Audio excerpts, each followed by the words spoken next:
In this tutorial I'm going to show you how to do the cloud stitch, so named because of all these lovely little puffy clouds that you can see on the fabric. It's a 2-row repeated pattern, meaning it has a pattern on one side, but on the reverse it is a flat fabric. So lovely bit of bobbly texture here and flat inside.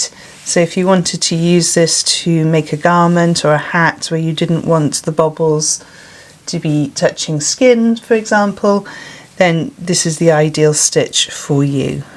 So let's have a look at the tutorial. For this tutorial I'm using an Aran weight yarn. This is a Stylecraft Aran.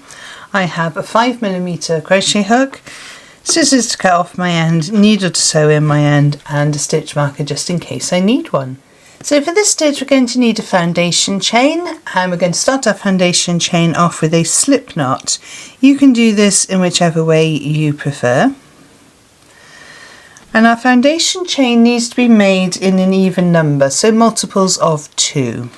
So I'm going to go up to 20, so I'm going to yarn over and pull through my slip knot. That would make 1 chain.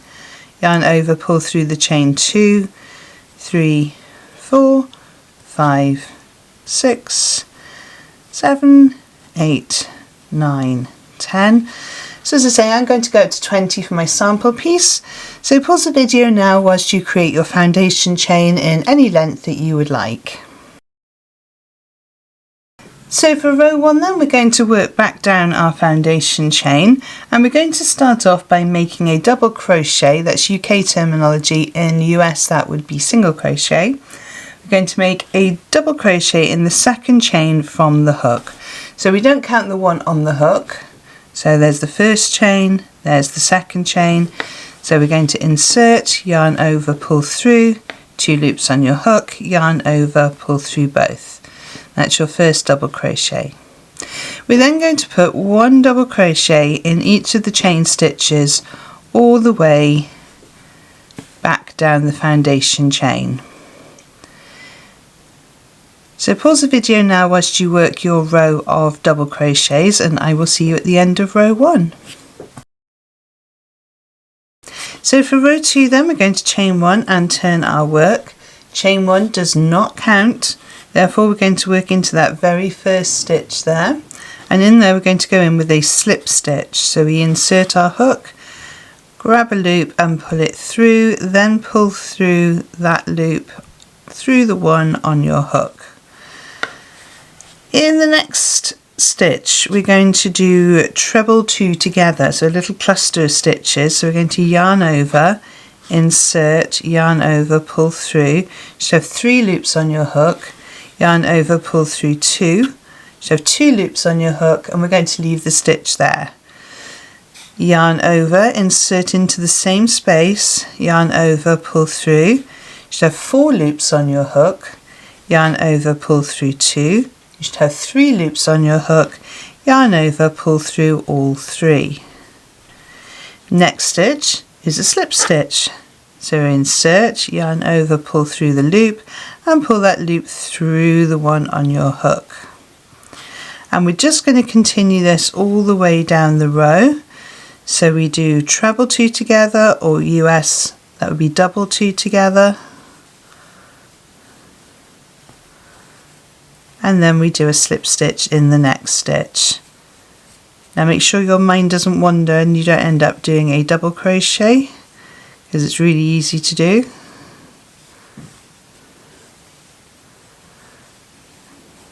And slip stitch. So we're going to work all the way down our row in exactly the same way, with the treble 2 together and then a slip stitch. And I will meet you at the end, so pause the video now. So I'm just doing my last slip stitch of the row, and that is row 2 complete. And what you'll find is the reverse side has a sort of bobble effect on it, as a bit of a puff stitch. So for the next row we're going to chain 1 and we're going to turn our work. Again, the chain 1 does not count, therefore we're going to work into the very first stitch, which is the slip stitch we just completed on the previous row, and we're going in with a double crochet. That's UK, that would be a single in US. So double crochet in the very first stitch. In the next stitch we're going to be doing a double crochet again.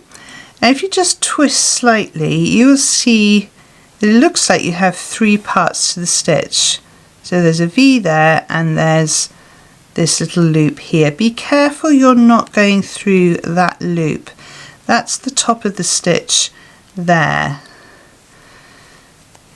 It's very easy to go through these 2 parts here rather than these 2 parts here.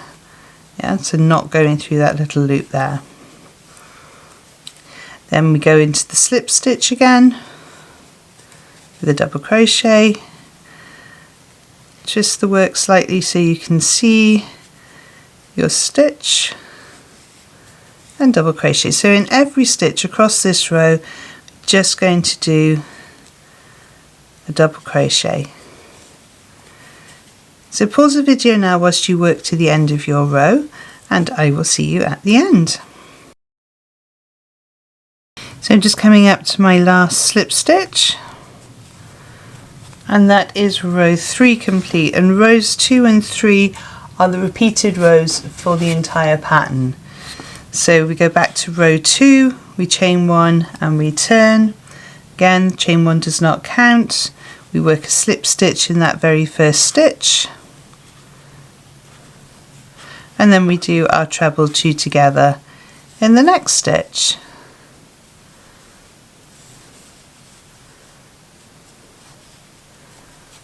Slip stitch in the next, and double crochet if you're in the US, or treble in the UK, 2 together, and slip stitch. So work your way down the row. This is a repeat of row 2, then you do a row of double crochets, which is row 3, and I am going to work up a few more rows for you to see how it looks, so I shall see you in a moment. So I've worked up a few more rows for you to see how it looks. So you have this lovely texture on one side, and then the reverse side is quite flat. To make it quite nice for using on bags or clothing that you would like a flat surface on the inside but a bit of texture on the outside. These lovely little puff stitches give it a nice little bit of density, but without it being sort of too much of a yarn eater. You get a nice sort of fabric with it. It's actually quite a sturdy fabric, so if you wanted to make trivets or pot holders with this, that would be a nice stitch to use. If you've enjoyed this video, please give it a thumbs up. It really helps the algorithm show it to other crocheters. If you haven't popped by yet, please pop over to the Conquer Crochet shop, where I sell lots of stitch markers and lots of other lovely crochet goodies. I will pop 2 more videos on the side of the screen to help you on your crochet journey, and I will see you over there. Thank you so much for joining me on this one, and happy hooking!